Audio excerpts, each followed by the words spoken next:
Saber es un paso para actuar. Es el momento de conectarnos con el experto del día de hoy, aquí, entre amigos y conocidos. Gracias a Iván Orozco. Hola, ¿qué tal? ¿Cómo estás? Gracias por estar una semana más acá entre amigos y conocidos para abordar un tema súper importante. Creo que se lo ha ido hablando durante esta semana, sobre todo que inició este proceso, pero que va a acentuarse en los próximos meses cuando se haga cada vez más frecuente este componente del regreso a clases. Iván Orozco Paredes, él es magíster en salud y seguridad ocupacional. Eh, ¿Cómo has visto un poco del análisis para podernos entrar en el contexto, Iván? Este regreso, ¿cómo has visto que se ha dado resultados? Eh, ¿Has monitoreado un poco desde el lunes lo que ha pasado? Hola Diego, buenos días. Encantado nuevamente de estar en tu programa. Sí, en realidad se ha estado realizando un monitoreo a amigos, a personas que están involucrados en la educación y efectivamente hay varios conceptos, varios criterios de ellos mismos. Por ejemplo, decían que les alegraba, que esto se haya dado, tomando en cuenta no de la parte económica de parte de la unidad educativa, sino más bien por la alegría de tener a los estudiantes y que los estudiantes también se sientan ya como que en un nuevo cambio de ambiente. ¿Por qué razón? Porque en varios programas hemos hablado sobre los riesgos psicosociales y en realidad tienen razón de que los estudiantes, especialmente los niños, deben tener ya un cambio de ambiente para poder nuevamente como que arrancar en estas nuevas épocas y tomar el sendero de la educación. Pero muy aparte de esto, pues nos damos cuenta o nos hemos venido conversado con estas personas que para poder atreverse a abrir una unidad educativa deben tener todo previsto. Y también hemos visto que de los 1,300 establecimientos que habían hecho el pedido en su momento, porque de pronto hicieron cuando tenían todo preparado y pasó el tiempo y obviamente ya no era lo mismo tener preparado en un mes de septiembre del 2020 a que les den el permiso en mayo del 2021. Entonces, es importantísimo tomar en cuenta esto y sobre todo tomar en cuenta de que 1,100 unidades educativas son de la zona rural. En otras palabras, solo 200 unidades educativas de la ciudad habían hecho este pedido y 1,100, ¿no es cierto?, de la zona rural. Hemos visto en las noticias, en los noticieros, en donde las unidades educativas rurales no están preparadas, ¿sí? Hemos visto que en la zona rural un profesor, un maestro, ¿sí?, está dirigiendo 3 grados a la vez. Entonces, todas esas situaciones nos dan a comprender que se necesita tener todavía una planificación o realizar una replanificación para que esto pueda iniciar nuevamente. Estamos todos de acuerdo de que si se inicia la educación, se va a reactivar la economía, se va a reactivar los taxis, los buses, se van a reactivar los mercados, las librerías, es decir, va a reactivar toda una zona comercial y nuestro país necesita esta reactivación. Pero si es que reactiven con una planificación o con una replanificación con disciplina, con seriedad y sobre todo precautelando la seguridad y salud de los estudiantes. Iván, precisamente habíamos titulado a este segmento el día de hoy, ¿qué recomendaciones los padres de familia deben hacer o deben tener para aceptar regresar a enviar a sus hijos a clases de forma voluntaria? Esto todavía es voluntario, tengo entendido, ¿no es cierto? Va a haber Así un es. momento que sea realmente ya obligatorio, pero por el momento es voluntario. Si tú tuvieras que dar unos puntos muy básicos para que los padres puedan analizar, es decir, una lista, de decir, sí, sí, cumple, cumple, cumple, cumple, le envío a mi hijo. ¿Cuáles serían estos puntos?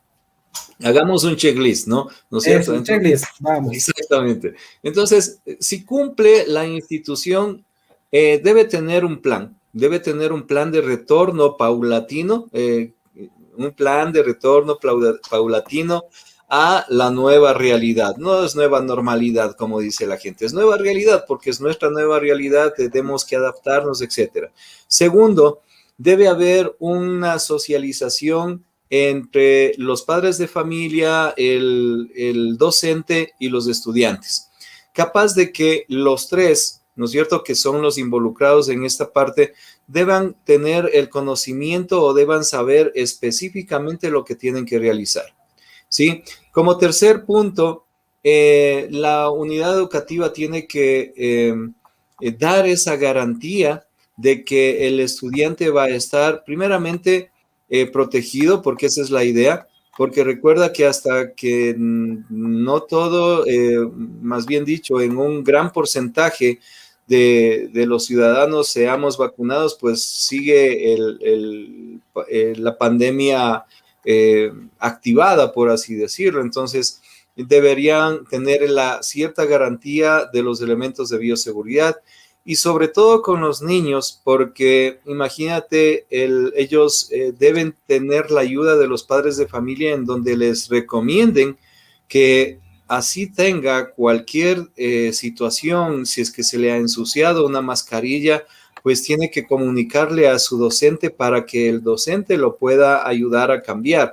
En otras palabras, en su mochila, ¿sí?, debe tener o cargar más de 2 mascarillas porque son niñitos. Sabemos que los niños van a estar intercambiando de pronto el lápiz, el borrador, entonces todas esas cosas tiene que cuidar el docente y los padres de familia también deben saber. Ahora, como cuarto punto y que me parece muy importante y yo estoy tratando de impulsar este tema, es que debe haber una declaración de parte del padre de familia indicando de que no tiene ningún familiar o conocido dentro del estudiante, indicando que no está con COVID-19. ¿Por qué razón? Porque esa sería la seguridad que le está dando el padre de familia también a la institución educativa. No solamente la institución educativa tiene que dar la garantía, sino también como padre de familia, si es que yo estoy enviando a mi hijo, también estoy garantizando de que nadie en mi familia, absolutamente nadie, estuvo o está con COVID. Entonces, mira, si es que tú ya tienes estos 4 o 5 puntos de garantía, por así decirlo, ya el momento de que se encuentran en la unidad educativa, pues es otra cosa. Ahí hay otros temas. Es respetar el distanciamiento físico, respetar el aforo, ¿sí? Y recordar nuevamente que el aforo no es la típica fórmula matemática que nosotros calculamos para alguna infraestructura, algún lugar o empresa, sino más bien esto es más fácil. El aforo es 2 metros adelante, 2 a la izquierda, 2 a la derecha y 2 atrás. Capaz de que con 4 metros cuadrados, cada persona va a saber que ese va a ser su espacio y que no puede ser violentado por cuestión de esta pandemia. Es decir, para que tanto al padre de familia como a la institución estén debidamente garantizados, el padre de familia tiene que visitar el lugar, es la recomendación para saber cómo se están planteando ya in situ. Exactamente, mira, es como cuando tú vas o tú necesitas comprarte una nueva casa, necesitas una persona que te presente y te diga, mire, esta es la cocina, este es el comedor, estas son las instalaciones, mire la luz, mire cómo estamos protegidos. Eso es igualito lo que deben hacer, ¿sí? Eso podríamos poner como un tema técnico que se llama la inducción, ¿sí? En el proceso de inducción, mediante, se les invitaría a los padres de familia que están interesados que sus hijos regresen a laborar, pues en la inducción pues va a estar la profesora de su hijo, le va a indicar su hijo va a estar en esta aula, pues vamos a recibir máximo 10 niñitos por aula. La ventana está ampliamente ventilada. Nuestro programa va a merecer cada 50 minutos abrir las ventanas, hacer pausas activas con los chicos, no solamente los niñitos, sino también los estudiantes de colegio, ¿no es cierto? Hacer pausas activas de lo que hemos hablado, los ejercicios que no necesitamos estar alzando pesas ni nada, ejercicios que simplemente nos va a ayudar a cargarnos de batería nuevamente, ¿sí? Entonces, todo eso debe estar en un programa de inducción. Justamente con algunos colegios de la ciudad ya nos estamos reuniendo para poder realizar este plan de retorno paulatino. Y todo lo que te estoy comentando es un plan piloto para poder estar listos posiblemente en el mes de septiembre. Pero la idea es esta, en donde le vendan, ¿no es cierto? Por así decirlo, le venden la idea a los padres de familia y le hacen atractivo. Y no solamente, repito, no que sea por negocio, sino más bien es porque el estudiante ya tiene el suficiente tiempo para poder retornar. El primero que debe llegar feliz al aula es el docente. Transmitir el conocimiento es importante, pero transmitir felicidad es fundamental, estimado Diego. Entonces, la idea es este momento que los estudiantes se sientan activados, se sienten incentivados y desde el representante legal, que en este caso es el rector, va a comenzar a coordinar inducción, socialización a los padres de familia, a los mismos estudiantes, a la ciudadanía. Yo pienso que van a perder el miedo, pero eso sí, deben ser disciplinados, utilizar la mascarilla, ¿sí? Y ese es un tema que muchas personas están preguntando. Luego de vacunarnos, ¿sí? ¿Qué tiempo vamos a dejar de utilizar la mascarilla? Yo pienso que luego de varios meses, porque no tenemos que tener en nuestra mente, no, es que ya estoy vacunado, me voy a ir a la playa, voy a hacer las cosas normales. No, por eso es que yo digo, no es nueva normalidad, sino más bien es la nueva realidad que tenemos que apoyarnos entre personas. Iván, quiero agradecer también las preguntas y también dar la bienvenida nuevamente a Diego, que nos ha abandonado en los últimos programas, pero que nos está también haciendo preguntas ahora. Dice, mira que en Estados Unidos los centros de control de enfermedades sugieren que en las escuelas primarias y medias que haya solamente una separación de 1 metro o 3 pies, allá como lo conocen. Ajá. Y en la secundaria de 6 pies, o sea, los 2 metros mismo. ¿Por qué en Ecuador se mantiene la medida de 2 metros? Yo me pregunto, digo yo, ¿será porque allá ya las vacunas están más generalizadas? No sé. Bueno, hay situaciones que nos ayudan a analizar. En Estados Unidos y en Europa, pues ya prácticamente en su totalidad están vacunados. Y antes de que se vacunen, pues ellos se negaban a utilizar mascarillas, ¿no? Y se tuvo cierto problema para que puedan utilizar la gente. Lo mismo acá en Ecuador sucede, casi lo mismo. Pero recordemos de que hay una ordenanza, por así decirlo, o sugerencia también de parte de la OMS, en donde al inicio del año 2020 nos decía que el distanciamiento social, en ese tiempo lo decían social, sea de 1 metro, ¿sí? Luego con la práctica y la experiencia, por eso es que yo escuchaba muy atentamente el entrevistado anterior de la Casa de la Cultura, en donde decía nos mantenían encerrados. Obviamente porque no teníamos la experticia, no sabíamos de qué se trataba. Ahora ya no nos mantenemos encerrados porque se necesita reactivar la economía. No nos mantenemos encerrados porque somos disciplinados y utilizamos doble mascarilla por las nuevas variantes que existe este momento. ¿Sí? No nos mantenemos encerrados porque necesitamos realizar ejercicio en nuestro cuerpo y mente. Entonces, por lo tanto, para contestarle la pregunta a Diego, pues los 2 metros se mantienen. ¿Por qué razón? Porque no sé si tú te acuerdas, hace unas entrevistas anteriores yo decía que tienes que tú mantenerte súper seguro de que si nos decían 1 metro, es nuestro metro más el otro metro de la otra persona. Entonces, por eso es que son 2 metros.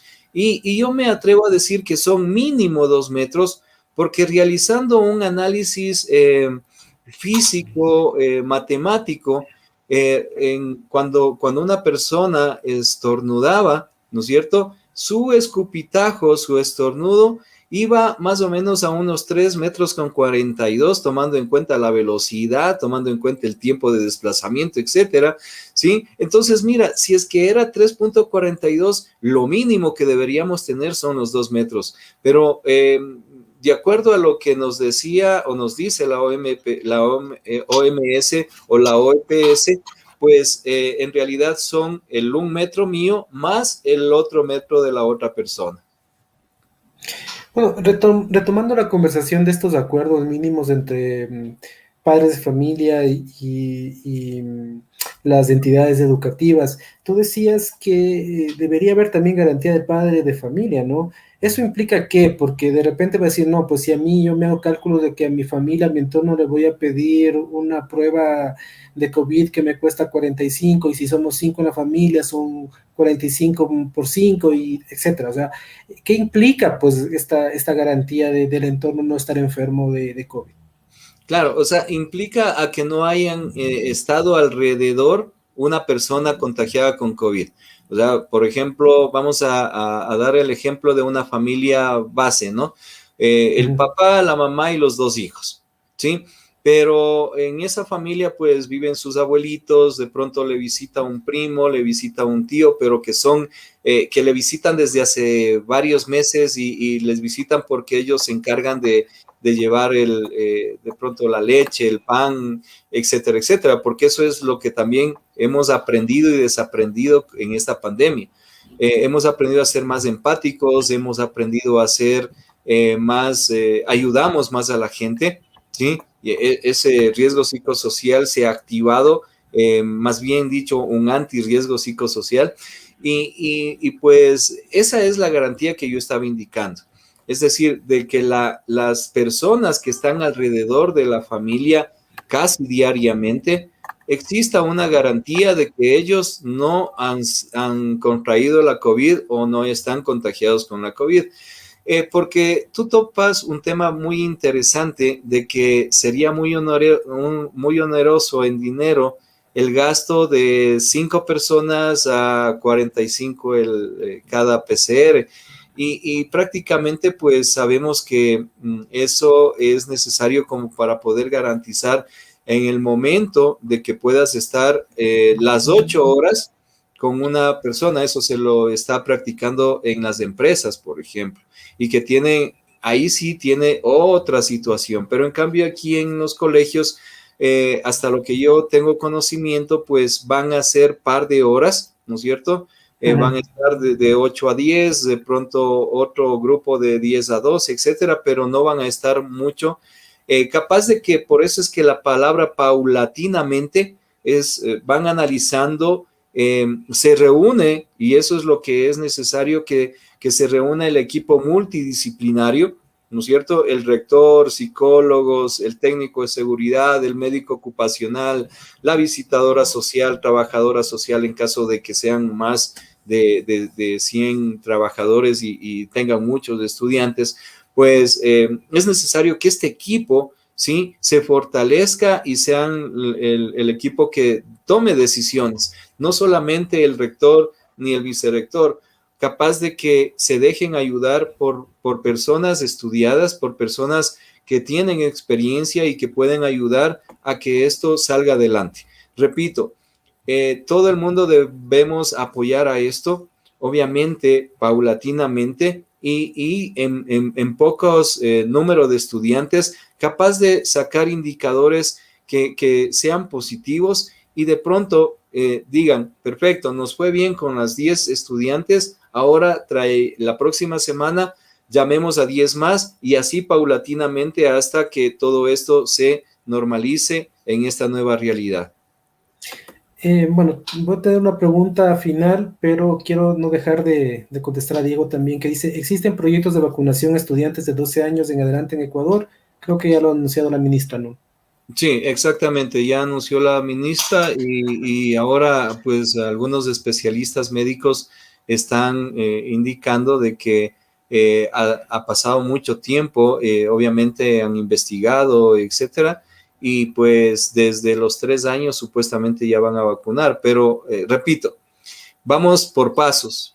Desde el 15 de junio nos toca a las personas desde los 50 a 64 años y con las personas también que son vulnerables, que tienen vulnerabilidad. Luego de eso, pues vendrán los de 49 hasta 16 años y veamos qué es lo que sucede con los niños.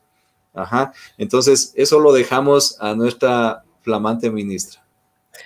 Así es, pero bueno, por lo menos hay una como luz que se visualiza en la llegada de estos 6 millones de vacunas que entiendo que como son de una sola dosis podría conseguir este efecto de masificar la vacunación.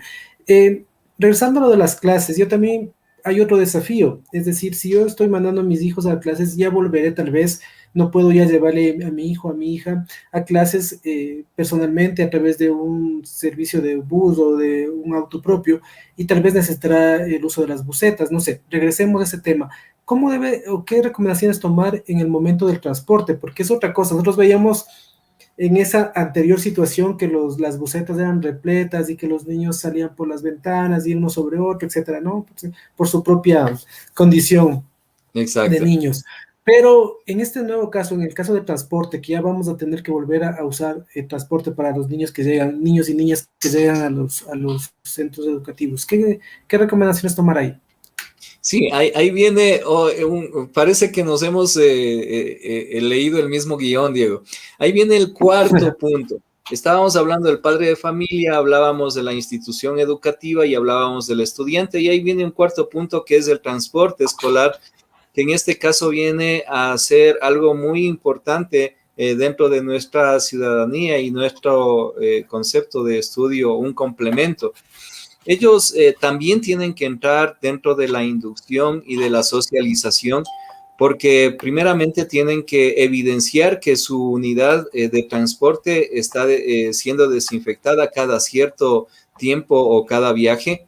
Ellos tienen que evidenciar un registro. Segundo, pues también debe controlar la disciplina dentro del transporte y sobre todo ser el mismo disciplinado. Y me voy a explicar. Si es que la buseta tiene una capacidad de 20 pasajeros, pues obviamente seguir teniendo o manteniendo el aforo del 30 a 40%.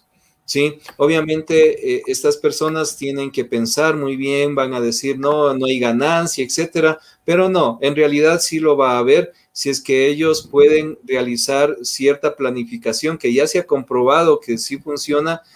Hay muchos clientes en Quito y en Guayaquil que ya lo están haciendo, entonces ya está probado de que esto va a funcionar. Pero la clave es que tanto el chofer de la unidad sea muy disciplinado y no rompa las reglas, porque el momento que rompe las reglas no solamente está rompiendo él, sino está dando la oportunidad de que exista un posible contagio por ese lado. ¿Sí? Y también, pues, a los estudiantes, lo importante es que todos los usuarios del transporte escolar, pues ellos tienen que tampoco infringir las reglas, es decir, mantener a todo momento el uso obligatorio de las mascarillas, tomando en cuenta de que la palabra obligatorio psicológicamente nos afecta, pero que es para proteger nuestra vida, nuestra salud y principalmente al ser humano que lo utiliza. Entonces, este es un tema bastante interesante de topar porque no es solamente decir, ustedes ingresan a clases la próxima semana, sino decir, yo tengo listo y por lo tanto la inducción va a ayudar muchísimo porque van a dar toda la información y lo que yo les recomiendo es que la información sea en muy poco tiempo, ¿sí? De pronto realizar diapositivas, realizar trípticos, infografías, pero que la gente esté enterada de lo que va a hacer esa institución educativa. Y yo pienso que hay que seguir siendo los veedores ciudadanos, los veedores técnicos para que esto pueda funcionar de mejor manera. Finalmente, Iván, ya para hacer un cierre del tema, yo he visto bastante gente, no bastante realmente, pero en redes sí hay pronunciamientos de gente que dice tácitamente de que no se debe haber mandado a los niños de regreso, que no se ha tomado en cuenta muchos de los procesos y que en cierto modo están advirtiendo que los niños pueden ser contagiados o ponerse en riesgo. Hagamos una conclusión de todo lo que hemos hablado en el sentido de responder a estas personas también en el sentido de sus preocupaciones, que son muy válidas, por supuesto. Así es. Yo hace 2 semanas exactamente tenía un criterio muy diferente al de hoy. ¿Pero por qué razón? Porque he leído e investigado y también he estado aportando en reuniones que justamente eran necesarias. Parecía que era una manera irresponsable, sí, pero al mismo tiempo no veíamos la otra arista que era la economía. La intención era de generar economía, es necesario ya que nuestro país genere economía y principalmente nuestra ciudad. La otra parte de analizar es que tanto el padre de familia, el docente y el estudiante tienen cada uno sus diferentes responsabilidades, pero eso sí, los tres deben ser disciplinados. El momento de que dejamos de ser disciplinados, vamos a tener posibles contagios, ¿sí? Deben tener una amplitud de posibilidades sobre los ingresos a clases, sobre los horarios. Debe haber una flexibilidad, ¿sí?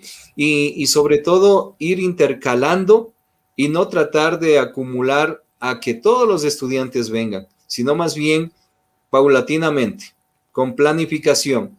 Como yo algún momento decía como ejemplo, de que vayan los alumnos desde la A hasta la L, ¿sí?